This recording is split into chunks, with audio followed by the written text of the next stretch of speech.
Hello everybody, welcome to Starship Simulator. If you caught the last video, we did an update of the game and where it's at, the ship, the Magellan. On this episode, I've already done this training engineering cold start sequence, but I narrated my way through it and I spoke a lot and it was a very long video.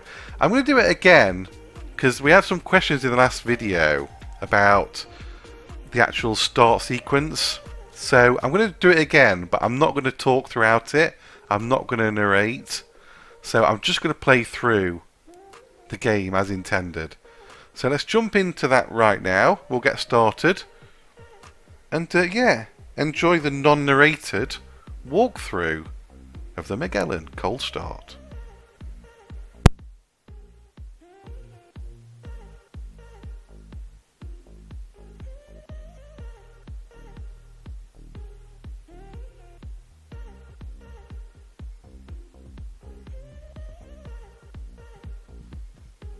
Welcome to the Magellan-class Cold Start training module. My name is Ava. I'm the UN Space Fleet's AI voice assistant. In this module, we will review the correct procedure for starting up the ship's fusion reactor and then supplying power to the vessel. The ship is currently in a cold and dark state, so for your safety, I have taken the liberty of turning on your torch for you. To begin, follow the waypoints on your HUD to the lower floor of the reactor room.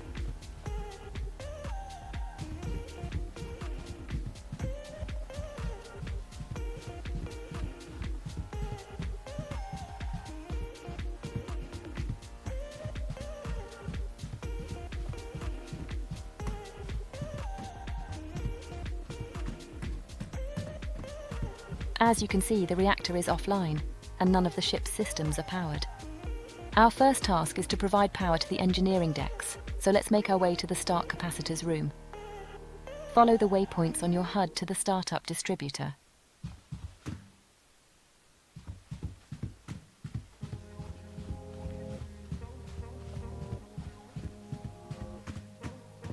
As its name suggests, the startup distributor routes energy from the start capacitors to the engineering decks, and also provides the reactor with the power it needs to create the initial fusion reaction. You'll notice the device is already powered because the start capacitors are fully charged. Let's go ahead and get some lights on by connecting all of the breakers. Start with the G-deck breakers, as indicated.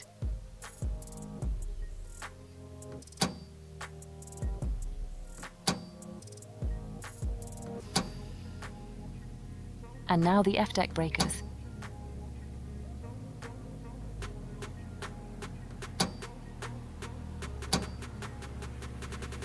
And finally, the reactor supply itself. Excellent, now we can see what we're doing.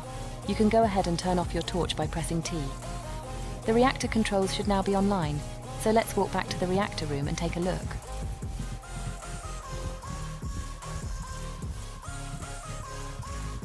This console displays the reactor's vital information and provides you with full control over the reactor and its subsystems. On the left-hand side, we have the coolant section, which shows the liquid helium coolant flow and the condition of the magnetic field coils. On the right-hand side, we have the electrical section, which shows the reactor's main electrical bus, along with its input and output feeds. In the center, we have the reactor's main display, where we can control the fusion reaction itself. As you can see from all of these alarms, it would be impossible to initiate a stable fusion reaction under the current conditions, so let's fix that. The first thing we need to do is supply power to the reactor's internal bus, so go ahead and switch the reactor to startup mode by pressing the indicated button. Great! Now that the reactor has power, we can activate the vacuum pump to start purging the confinement chamber. The chamber pressure should now be dropping.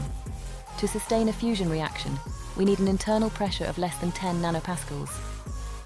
While we wait for the confinement chamber to reach its target pressure, let's take care of the reactor's fuel and coolant supplies.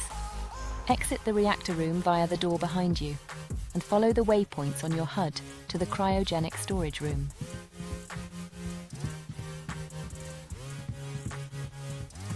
These storage tanks hold all of the cryogenic fluids that are used to both fuel and cool the reactor. All 4 tanks are currently empty, so our first task is to begin the filling process. Let's start with the helium coolant. Head behind the storage tanks to access the helium cryo-cooler. The cryo-coolers use a process called magnetic refrigeration to convert gas into a cryogenic fluid, before pumping it into the connected storage tank. Start up the helium cryo-cooler now by using the indicated control on its user interface. Excellent. Now if you turn around, you'll find the helium refill valve located on the back wall. These valves control the flow of gases harvested by the ship's gas collection hardware, which is located on the underside of the forward hull. Go ahead and open the helium supply valve now. If you turn around again and inspect the display screen connected to the helium tank, you should be able to confirm that the tank is now filling with fluid. We now need to perform the same sequence of events for the other 3 tanks. Head over to the Helium-3 is the first of 2 fuels used in the fusion reaction. As before, power up the device using its user interface. And now open the Helium-3 refill valve behind you to start filling its associated. Next, we need to start filling the 2 deuterium tanks, so let's head over to the other side of the room.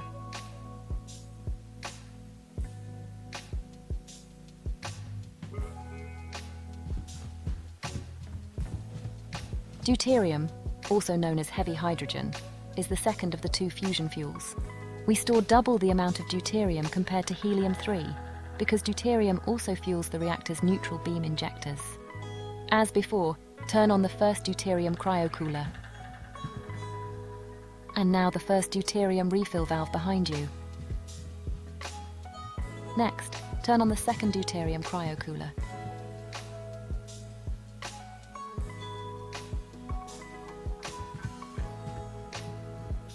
And now the second deuterium refill valve. Okay, perfect.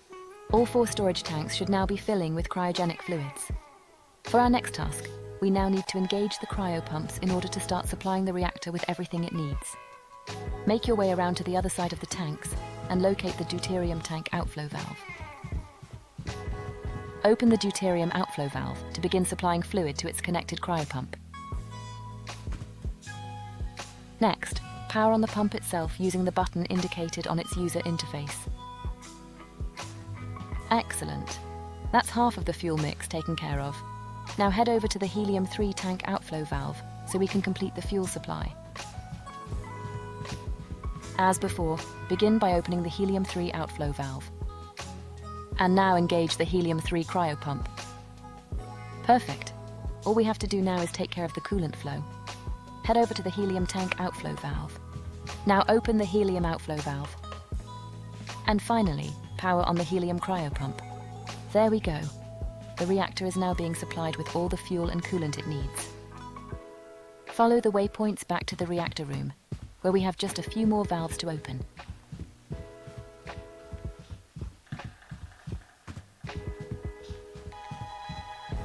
To complete the coolant loop, open the helium inflow valve to start flowing coolant through the magnetic field coils.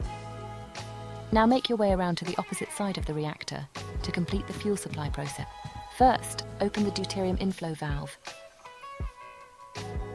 And now open the helium-3 inflow valve. Okay, great. Let's head over to the reactor controls and take a look at the coolant display. As you can see, we now have coolant flowing into the reactor. This has begun the process of cooling down the magnetic field coils, which must reach temperatures below 20 Kelvin in order to become superconductive.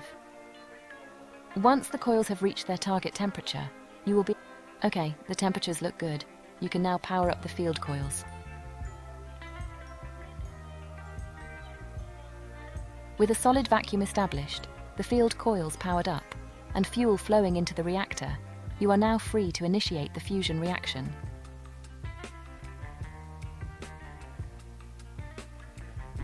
Congratulations! You have now successfully started the fusion reactor. For safety, the reactor automatically starts up at only 10% of its rated power. This means high voltage systems, such as the FTL drive, will be underpowered until you increase the reactor output. Let's resolve that now. Increase the power level to 100% using the indicated controls. You'll notice that you can increase the power beyond 100%, but doing so for an extended period will overheat the reactor, causing damage and forcing an uncontrolled shutdown. Okay, we now need to provide power to the rest of the ship. With the reactor now powering itself, you can go ahead and switch the internal bus mode from startup to supply.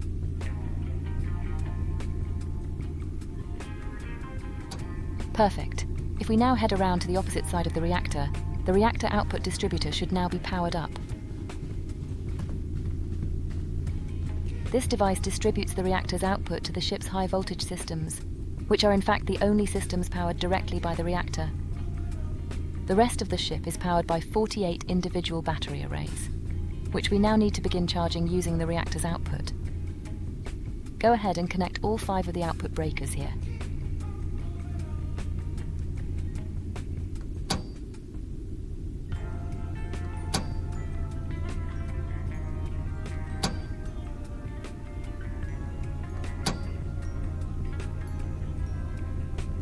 Excellent.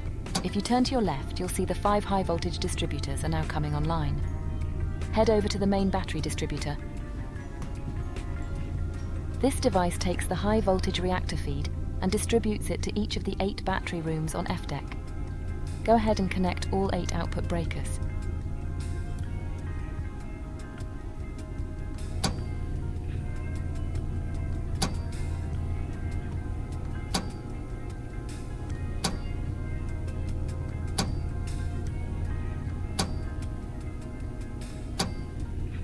Perfect. The battery arrays should now be charging, but we should perform a visual inspection to make sure. Follow the waypoints on your HUD to port battery room 1.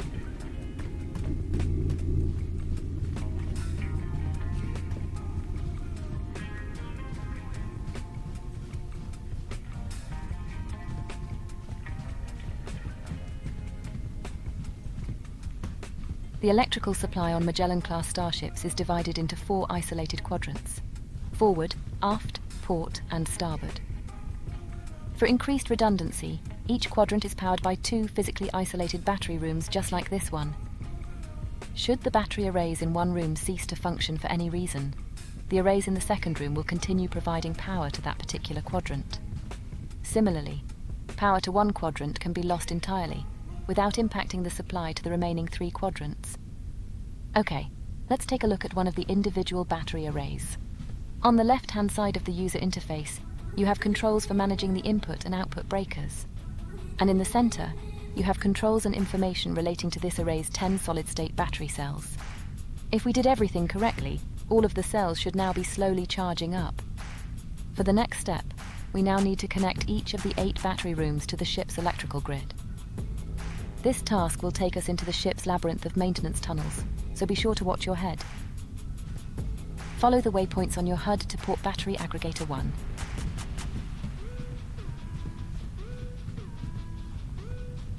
Each battery room has a corresponding battery aggregator, just like this one.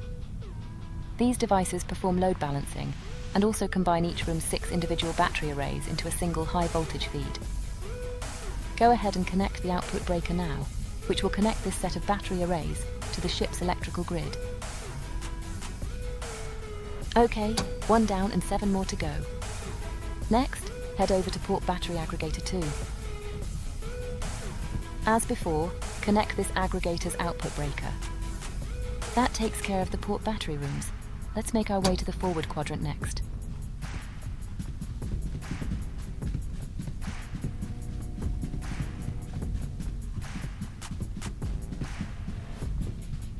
Go ahead and connect the output breaker.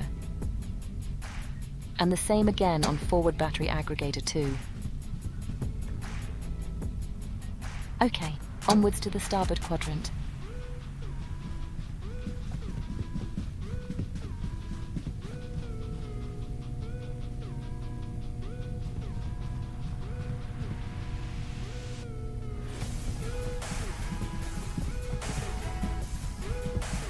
Same again, connect the output breaker and the second starboard aggregator.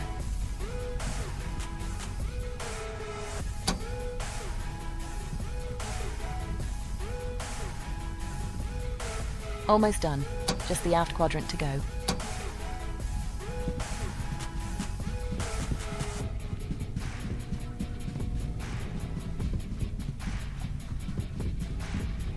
Connect up the first aft aggregator. And finally, the second aft aggregator.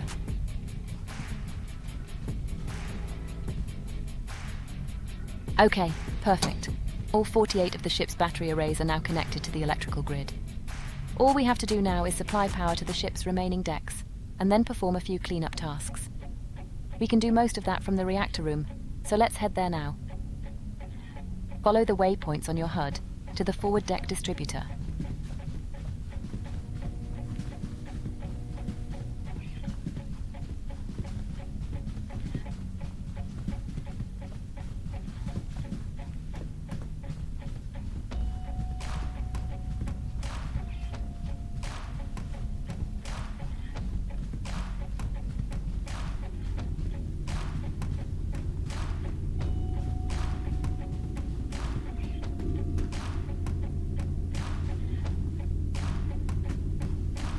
Each deck in a given quadrant is fed by a deck distributor, which takes the total electrical load of that quadrant, and then load balances it between the two connected battery aggregators.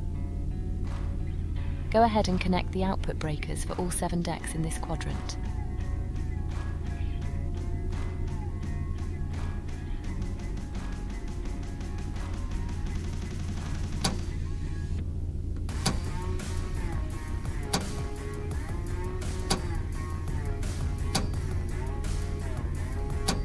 Okay, now head over to the starboard deck distributor and do the same.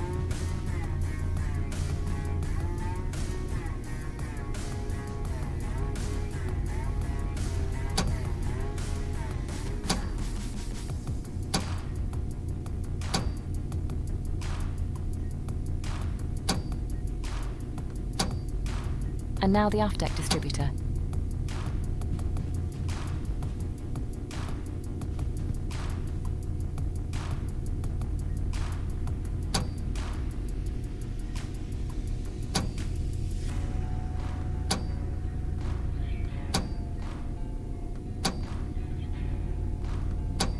And finally, the port deck distributor.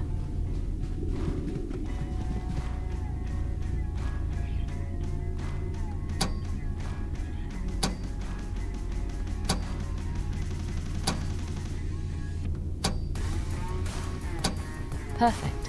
All quadrants on every deck now have power available from the ship's main battery arrays. You'll notice, however, that the ship is still under emergency lighting conditions, because F and G decks are still using the start capacitor's supply.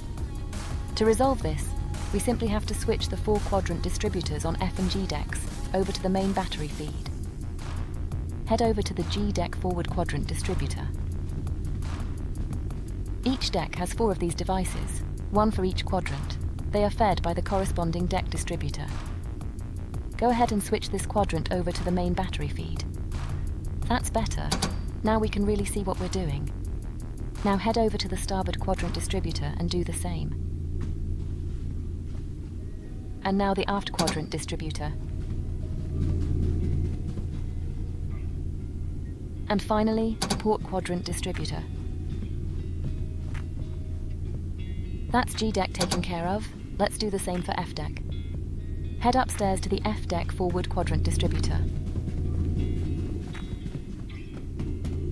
As before, switch this device over to the main battery feed. And now the same on the starboard quadrant distributor.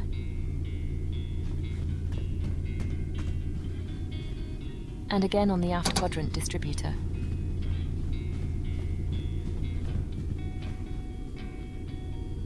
And finally, the port quadrant distributor. Well done. That's the main objectives of the cold start procedure complete. But we have one final bonus task to perform. Follow the waypoints on your HUD up to the bridge, and we'll make the ship flight ready.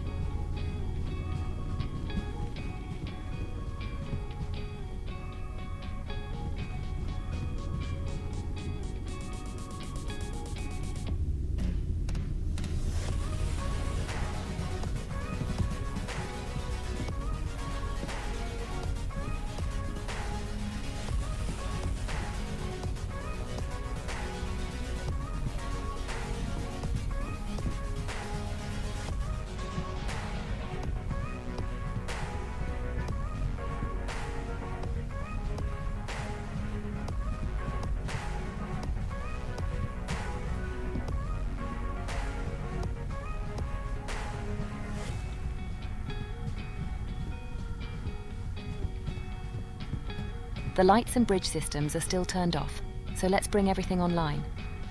Head over to the ADEC distributor in the engineering alcove. Now go ahead and turn on the bridge lighting. And now power up the bridge systems. Okay, there we go. You have successfully started the fusion reactor, routed power to all of the ship's decks, and brought the bridge online into a flight-ready state. This concludes the Magellan-class Cold Start training module. Good luck, and I hope you'll join me again in future training modules.